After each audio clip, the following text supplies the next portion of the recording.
कमाने के साथ ही एक टेंशन से सभी का सरदर्द होता है, वो होता है टैक्स की टेंशन। जी हाँ, खास तौर से बाजार से जुड़े लोगों के लिए उलझने कुछ ज्यादा ही हो जाती हैं। कैपिटल गेन के साथ intraday, FnO trade, dividend, debt income पर लगने वाले टैक्स के जंजाल को समझ पाना बेहद मुश्किल हो जाता है।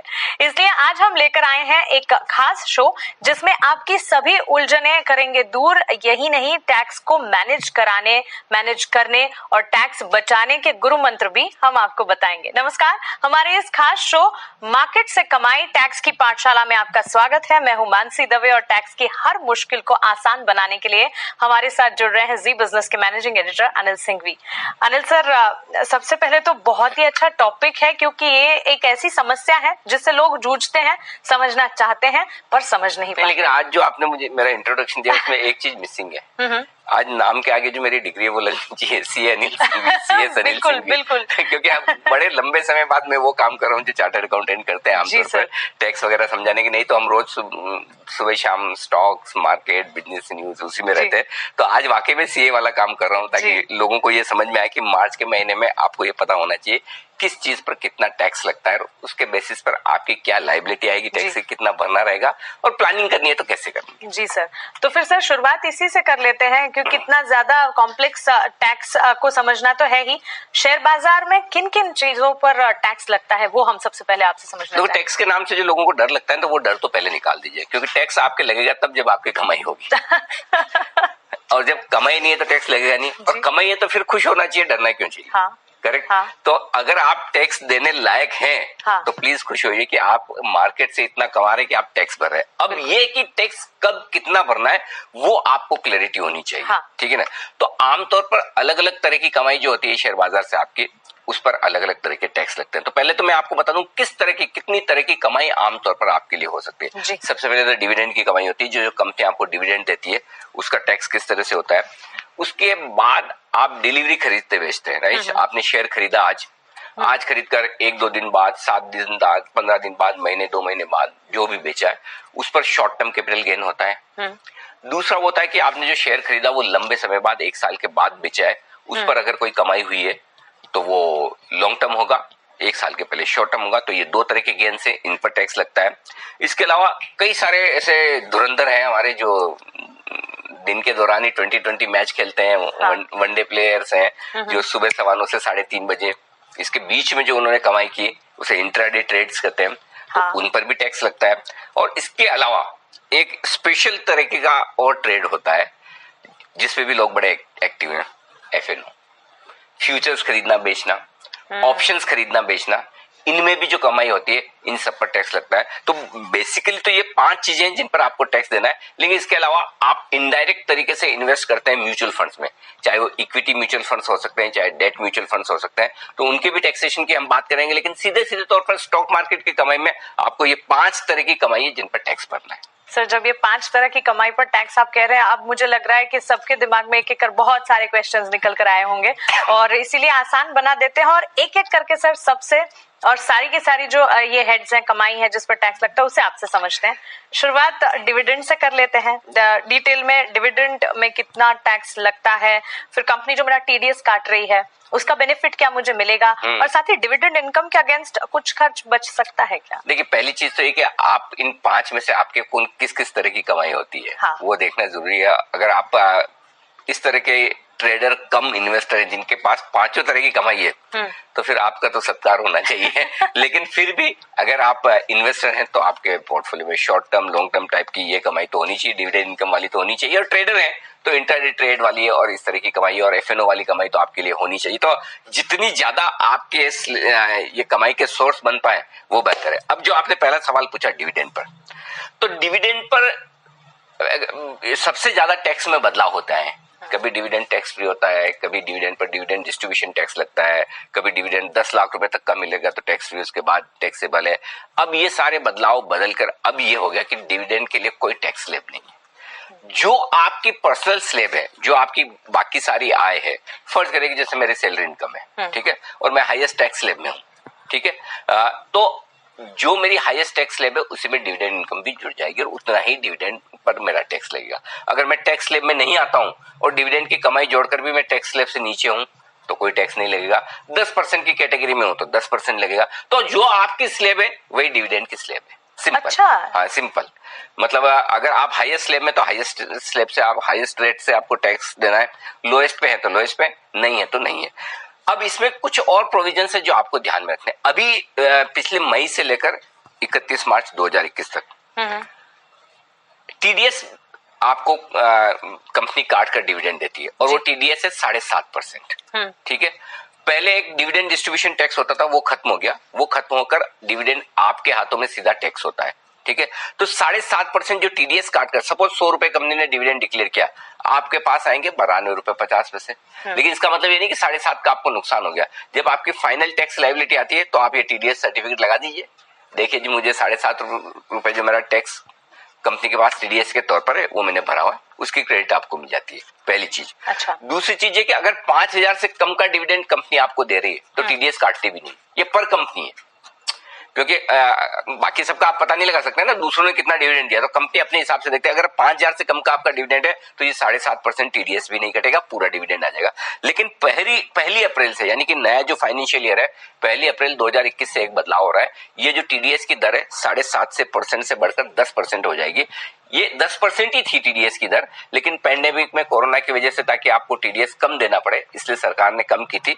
1 अप्रैल से फिर से ये दर आपकी बढ़कर आ जाएगी। अब ये जो डिविडेंड पर आपको जो टीडीएस कट रहा है उसका बेनिफिट है ही, लेकिन इसमें एक चीज और इंटरेस्टिंग है, अगर ये डिविडेंड की कमाई आपके पास आई है और इसको कमाने के लिए आपने किसी तरह का पैसा उधार लिया है, उस पर ब्याज दिया है, तो आपको टैक्स में छूट मिलेगी। कैसे, ये समझिए।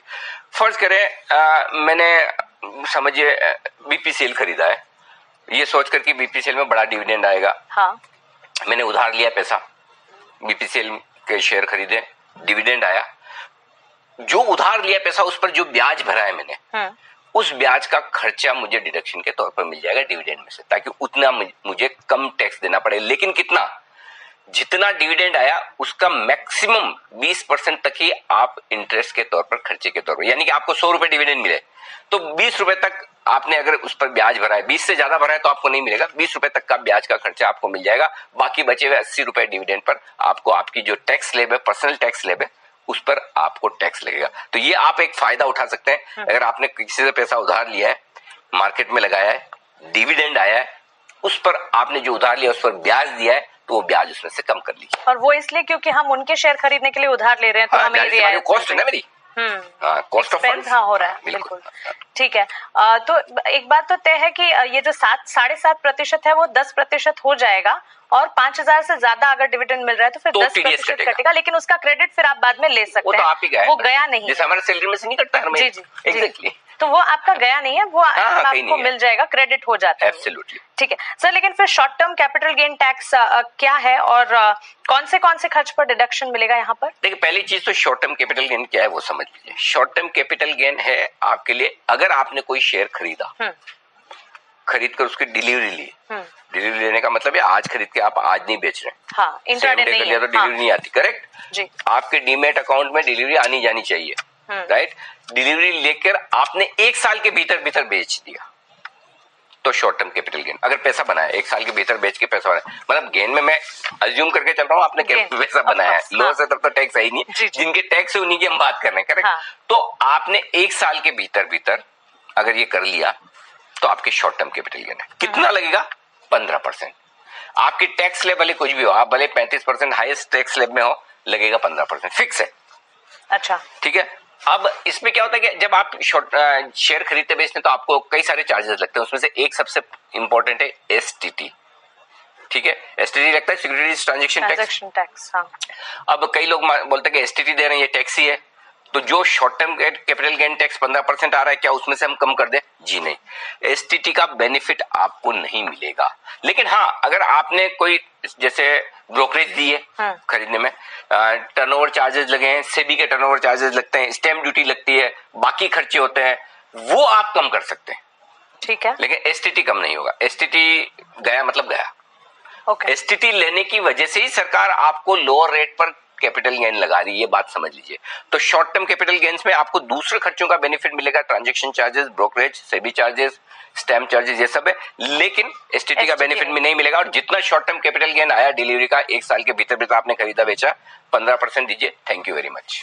सिंपल। तो सर ये तो शॉर्ट टर्म कैपिटल गेन की बात हुई, लेकिन short term capital gain tax, short term capital gain और लॉन्ग टर्म कैपिटल गेन में फर्क क्या है? लॉन्ग टर्म कैपिटल गेन कब होता है और उसमें कैसे डिडक्शंस होते हैं? वैसे तो आमतौर पर लोग ये समझते हैं कि 9:15 बजे लेकर 3:30 बजे भेज दिया वो शॉर्ट टर्म, और 3:30 के बाद रहेगा नेक्स्ट डे वो लॉन्ग टर्म। लेकिन इनकम टैक्स के लिहाज से डेफिनेशन ये है कि 1 साल के भीतर आप बेचते हैं शेयर तो शॉर्ट टर्म है, 1 साल के बाद आप कभी भी बेचे जिंदगी में, 2 साल 5 साल 10 साल जब भी, वो लॉन्ग टर्म में गिना जाता है। ठीक है, तो लॉन्ग टर्म में एक बड़ा फायदा है, हर साल अगर आपको 1 लाख रुपए तक का लॉन्ग टर्म कैपिटल गेन हुआ है तो ये है 0 टैक्स। अच्छा। हाँ, इसमें कोई टैक्स नहीं लगेगा 1 लाख। लेकिन बहुत सारे ऐसे सौभाग्यशाली लोग हैं जो साल में 1 लाख रुपए से ज्यादा का लॉन्ग टर्म कैपिटल गेन बनाते हैं, तो उनको टैक्स लगेगा 10% फिक्स। जैसे शॉर्ट टर्म में 15% फिक्स है, लॉन्ग टर्म में 10% फिक्स है। सिंपल, बस आपको एकदम क्लियर कट है, 10% का आपको टैक्स लग जाएगा, बात खत्म। अब क्या है इसमें बेनिफिट, क्या मिलेंगे? इसमें भी सेम है, एसटीटी का बेनिफिट नहीं मिलेगा। आप ये मत सोचिए कि 10% जो मेरा टैक्स कैलकुलेशन हो क्या आया उसमें से एसटीटी तो मैंने भरा हुआ है वो काट लूं। टीडीएस और एसटीटी में फर्क है, तो एसटीटी का आपको बेनिफिट वहां नहीं मिलेगा, लेकिन हाँ आपको दूसरे खर्चों का बेनिफिट मिल जाएगा जो शॉर्ट टर्म में भी मिलता है। Brokerages, turnover charges, SEBI charges, stamp duty, ये सारे बेनिफिट आपको मिलेंगे। एक और चीज, शॉर्ट टर्म कैपिटल गेन हो या लॉन्ग टर्म कैपिटल गेन, इसमें चैप्टर 6A के डिडक्शन नहीं मिलते। चैप्टर 6A के डिडक्शन जो मैं आपको आसान भाषा में बताऊं, आप और हम जैसे साल के अंत में नहीं करते हैं इंश्योरेंस प्रीमियम, मेडिक्लेम जी, है ना, पीपीएफ, ये चैप्टर 6 के अंडर आते हैं। अच्छा। तो ये चैप्टर 6 के अंडर के जो बेनिफिट है ये लॉन्ग टर्म और शॉर्ट टर्म कैपिटल गेन पे नहीं मिलते। क्यों नहीं मिलते उसका लॉजिक देता हूं। जिन टैक्स में रेट फिक्स है कि 15% 10% इरेस्पेक्टिव ऑफ आपकी जो भी टैक्स स्लैब हो, उसमें चैप्टर 6 के बेनिफिट नहीं मिलते। ये तब मिलते हैं जब आप वेरिएबल टैक्स स्लैब में हो और आप इन्वेस्ट करके अपना टैक्स नीचे ला सकते हैं। तो कैपिटल गेन में फिक्स है, आपको किसी तरह का कोई, आप LIC ले न ले, आप PPF ले न ले, आपको कोई टैक्स बेनिफिट इसमें मिलेगा नहीं। तो इस वाली जो स्लैब है, इस वाली जो इनकम है शॉर्ट टर्म या लॉन्ग टर्म कैपिटल गेन, इसमें आपको किसी तरह का चैप्टर 6 का डिडक्शन नहीं मिलेगा। लेकिन आपके लिए 1 लाख रुपए तक का long term capital gain tax से फ्री है हर साल। 1 लाख के ऊपर है 10% टैक्स भर दीजिए, थैंक यू वेरी मच। ठीक है, और सर टैक्स के अगर परसेंटेज की बात करें, शॉर्ट टर्म कैपिटल गेन की दर 15%, लॉन्ग टर्म की दर 10%, और दोनों में ही एसटीटी का फायदा नहीं मिलेगा। करेक्ट। ठीक है सर, अब बात होती है वो 9:15 से 3:30 वालों की। इंट्राडे अगर कर रहे हैं तो फिर उसमें किस तरह से टैक्स लगेगा? क्या आप एक एक्टिव इन्वेस्टर हैं? फुल हाँ, जितना कमाए सब पे टैक्स दो आप। अच्छा। हाँ, मतलब आपकी जो टैक्स स्लैब है, अब अगर आप हाईएस्ट टैक्स स्लैब में तो हाईएस्ट दीजिए। हाँ। नहीं है आपका सब कमाई मिलके आपकी टैक्स स्लैब में नहीं आता है तो नहीं लगेगा। तो इसके लिए बेस्ट है कि अगर आप हाईएस्ट स्लैब में नहीं जाना चाहते तो आप अलग अलग फैमिली नाम में अकाउंट खोल के ट्रेड कीजिए ताकि आपको बच सके टैक्स स्लैब से। लेकिन सिंपल है, आपकी जो पर्सनल टैक्स स्लैब है उतना ही टैक्स स्लैब आपको लगेगा। और क्यों लगेगा? और हाई जो इंट्राडे में आप ट्रेड करते, खरीदना बेचना, लिए बेचे, उसको बिजनेस इनकम माना जाता है। वो इन्वेस्टमेंट इनकम नहीं है भी नहीं, इन्वेस्टमेंट ट्रेडिंग है ना। हाँ, प्रॉपर ट्रेडिंग क्या होता है? ट्रेडिंग बिजनेस ही है। हाँ। तो इनकम टैक्स डिपार्टमेंट उसको बिजनेस इनकम मानता है। ओके। और बिजनेस इनकम मानता है तो फिर वो बिजनेस इनकम के हिसाब से उस पर खर्चा लगता है। सिंपल, उसके हिसाब से टैक्स लगता है। और बिजनेस इनकम मान के ही फिर आपकी जो पर्सनल टैक्स स्लैब है